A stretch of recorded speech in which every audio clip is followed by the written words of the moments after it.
The most important insight you can have is to realize that you have been facing the wrong way for the better part of your life. Take a moment right now to experience what I mean. Picture yourself in any position that you like, standing, sitting, lying down, whatever is easiest for you to imagine. Now look at that mental picture of yourself.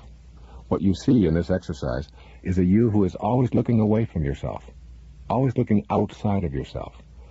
You are facing the wrong way. Now imagine being able to shift around and face the opposite direction. If you could in some magical way do so, then you would be facing inward. We've all been taught to look outside of ourselves for sustenance, to look beyond the self for power, love, prosperity, health, happiness, and spiritual fulfillment. We've been conditioned to believe we get life's bounty from somewhere outside of ourselves. But it's possible to reverse our gaze from outward to inward. And when we do, we find an energy we've sensed but not previously identified. There dwells within all human beings a divine energy. The power of this energy permeates our entire being and permits us to perform every function in the vast repertoire of human thoughts and behaviors. There are two aspects to this divine energy. The outer aspect causes the heart to beat and the lungs to inflate and the senses to function. It essentially keeps our physical bodies alive. The inner aspect of this energy is dormant, but it can be awakened. This inner universe is vaster than the outer universe. Inner joy makes all joy that is experienced in the world of the senses seem meaningless. When the divine light within you is experienced directly, it adds a radiance to life, unlike anything that can be described with words or pictures. When you discover your sacred self, you awaken this dormant inner energy and let it guide your life. The word most commonly used to describe this inner force is spiritual. When I talk about spirituality and being spiritual, I am describing an attitude toward God and the inner journey of enlightenment. I'm speaking of expanding the godlike qualities of love, forgiveness, kindness, and bliss within ourselves. In my interpretation, spirituality is not dogma or rules. It is light and joy and focuses on the experience of love and inner bliss, radiating those qualities outward. I call the journey to discover your sacred self your sacred quest. You need to begin looking inward at who you are and why you are here instead of outward at the physical world and things within it. There was an instant in time when you were nowhere. The moment before your conception, you were nowhere. Then, in one holy instant, you went from nowhere to now here. There will be another holy instant when you will go from nowhere to now here. We call that moment death, yet you, the divine, changeless, eternal, invisible you, will live on. If it is true that we are a part of an intelligent system, we can assume that we go from nowhere to now here for some purpose. With this realization, you can stop doubting that you are a divine creation with purpose and just accept that you are. You are a part of this intelligent system, and you are here for some divine reason. That reason, you can surely guess, is concerned with the spiritual inner energy I am writing about. Knowing your spiritual self is your sacred quest and your life challenge. So many of us have grown up believing that who we are is this body we carry around, the job we perform, and the religion we practice. Our lives are involved with externals at the same time that we see that they are always changing and shifting.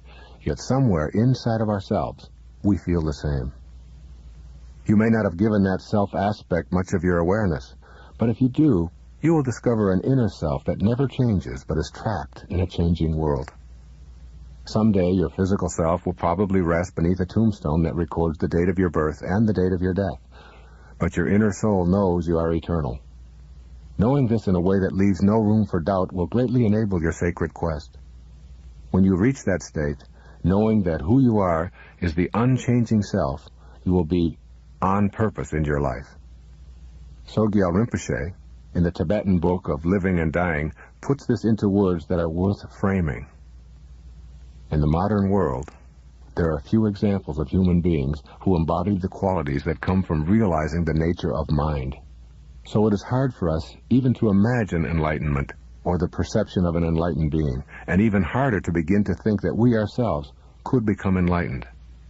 Even if we were to think of the possibility of enlightenment, one look at what composes our ordinary mind, anger, greed, jealousy, spite, cruelty, lust, fear, anxiety, and turmoil, would undermine forever any hope of achieving it. Enlightenment, he continues, is real, and each of us, whoever we are, can, in the right circumstances and with the right training, realize the nature of mind, and so know in us what is deathless and eternally pure. This is the promise of all the mystical traditions of the world, and it has been fulfilled and is being fulfilled in countless thousands of human lives. You can be one of those thousands of enlightened humans. This will happen as you discover the nature of your true self and relegate the part of yourself that is centered on the physical to the background where it belongs. From there, it can cheer you on and support your higher self rather than act in ways that sabotage your true spiritual essence. This whole business of a sacred quest is real, and you can know it, love it, and cherish it. Once you do, you will never want to go back to any way of living that is inconsistent with your divine, though invisible self. You are not that name, that occupation, that social security number, that body. You are eternally light and divine, regardless of what you have done or failed to do, regardless of what family you lived in, or what you may have been labeled. You are holy, and you have a purpose for being here. How will you experience your physical life when you have met this challenge of facing inward and living by the directives of your spiritual self? You will still chop wood and carry water, as the ancient Zen proverb tells us. You will not suddenly develop totally new talents or interests. However, you will have a level of awareness that lets you see things that have been hidden. Here are some of the insights that will give you a sense of peace and inner fulfillment. You will experience and enhance the meaningfulness of coincidences. You will become aware that there are no accidents in this intelligent system. You realize that everything that shows up in your life has something to teach you. You appreciate everyone and everything in your life. You are unable to entertain any doubts about the universal source of energy. You know that all beings are a part of it and receive sustenance from it. You are convinced that all weakness and falsehood come from a refusal to know this. You will feel loved. You will call for and accept divine guidance. This vital spiritual nourishment is felt in both your inner and outer experiences. Immobilizing fear diminishes as you feel the presence of the divine energy within you. All seems as it should be, even though you may not understand it. Your desires to right wrongs and fix the broken parts of your life are also part of this divine plan. You pursue your desires to serve God and humanity with clarity and peace. By focusing your inner energy on the beauty that surrounds you, you will receive that energy from your surroundings. With practice, this kind of receptiveness will become a source of strength and sustenance in your daily life. You will sense that anything that is destructive to one human is destructive to all. This higher awareness will lead you to the conclusion that Mahatma Gandhi came to, that God has no religion. That awareness will give you a loving energy that will help to bring all of us together. You will make a new agreement with reality. When your soul becomes the guiding force in your life, you will break the ordinary agreement with reality intellectually and physically. Your level of awareness will shift so dramatically that you will no longer feel bound by the agreement that defines reality for most others. You will experience surrender and acceptance. You will finally stop fighting and simply let go. You will accept that God knows what she is doing. This surrendering process will make you more effective in your sacred quest. You will become a waking dreamer. Everything that you are capable of achieving while dreaming will be possible while awake. The power of your mind to manifest what previously could only occur in sleeping dreams will begin to be your awakened reality. Some people take a lifetime to learn how to become a waking dreamer, to literally be in a dream state while awake. With your heightened awareness and the guidance of your higher self, you will become one of those waking dreamers. You will know the power and ecstasy of silence. As Herman Melville wrote, "Silence is the only voice of our God.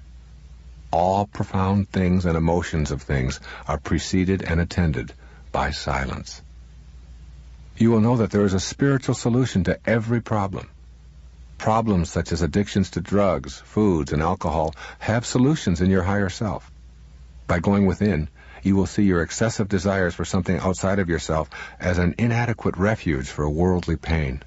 When you begin to achieve the highest levels of pleasure and euphoria by facing inward, the desire and the need for externals will simply disappear. Every problem, be it with relationships, finances, health, or self-image, has a solution in the sacred self. When you are peaceful, experience silence, meditate, and listen, really listen to God, you will be directed away from the worldly and toward the divinity that is within you. You will know what you need to do. You will shift from acquiring to sharing. You will desire less and yet feel more fulfilled. You will shift your attention away from yourself and take pleasure in serving others.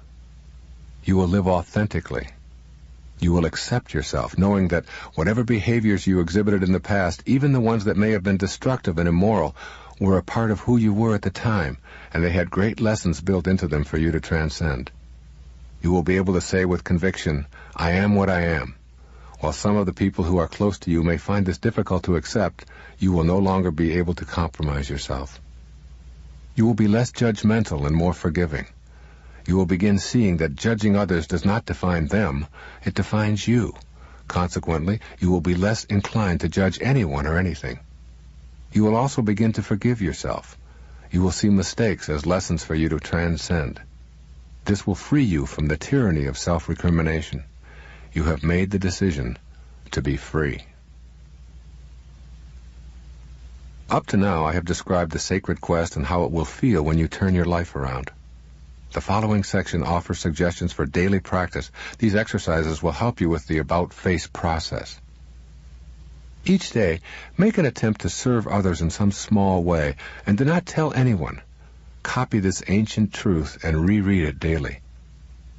When you seek happiness for yourself, it always eludes you. When you seek happiness for others, you will find it yourself. Practice making meaningful coincidences. Get a clear picture in your mind of something that you would like to see happen in your life. A job opportunity, meeting your perfect partner, quitting an addictive behavior. Keep your inner focus on this picture and extend love outwardly as frequently as possible with this picture in mind. Keep yourself appraised of the inner world where you do all of your living. With this awareness, you will begin to know your divinity. Out of this awareness, you will be able to co-create the world that you desire. Have private conversations with God.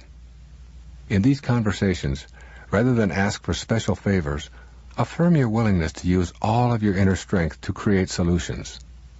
Take time to appreciate beauty. Attempt to remove all enemies from your thoughts. Think of yourself as limitless as you make a new agreement with reality. Picture yourself able to accomplish anything your mind can envision. Allow yourself the freedom to dream of flying, shape-shifting, practicing bilocation, disappearing and reappearing. Make your own agreement with reality that is dependent solely on what you want it to be. Surrender. Stop asking, "Why me?" Dream awake. Allow your mind to create all that you can create in your sleeping dreams. By practicing this exercise, you will someday be unable to distinguish between your waking dream and your sleeping dream. Give yourself time each day for silence. It may be a form of meditation, but if this is not your choice, then simply allow yourself some silent moments. Experience your silence for at least 30 minutes each day. Imagine a spiritual solution to your problem. This is a spiritual approach to the resolution of your problem. You have become the observer. You are viewing the emotions concerning the problem simply as energy. Before long, you will see the emotions disappearing. Your feelings of sadness and anxiety and fear will dissipate just through the act of observing. As you become less and less attached emotionally, the problem slowly disappears as the solution appears. A spiritual solution is one in which you detach yourself personally from the outcome and see the energy as flowing through you. By observing that energy, you make yourself separate from the pain. The act of compassionate observation releases the problem. Lighten your load beginning today. Go through all of the possessions that you no longer use and share them with others. You can do this with everything you own.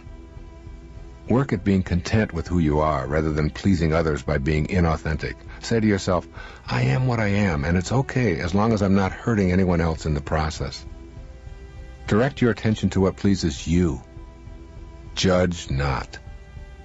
These, then, are some suggestions that you can work on daily as you begin your quest for your sacred self. You have the capacity to meet this challenge, but before you will be truly ready, you need to examine many of the habits that you've acquired over a lifetime of having your ego and the world of the material be the authoritative forces in your life. In the years following your arrival from nowhere to now here, you were taught many beliefs about what you were capable of doing and what was impossible for you to do. It is time to let go of beliefs that have served you well, but now keep you from moving along your sacred path. The process of letting go is easily understood if you can picture life as giving exams. Just as we are required to pass exams throughout our school experience, so too are we required to pass exams in the larger school called life. If we pass them, we move on to the next level, and then take the exam for that level throughout our stay in now here. If we don't pass, we repeat the course and continue at that level until we get the lesson. Many years, even an entire lifetime, might be consumed repeating a lesson in order to pass a spiritual examination. We might find ourselves repeating the same behaviors tirelessly and depressingly, over and over, without getting the lesson that life is trying to teach us. You may find yourself going from one bad relationship to another, even seeking the same person each time, only in a different body. Repeatedly, you might find yourself being dominated, unappreciated, or taken for granted by an inconsiderate partner.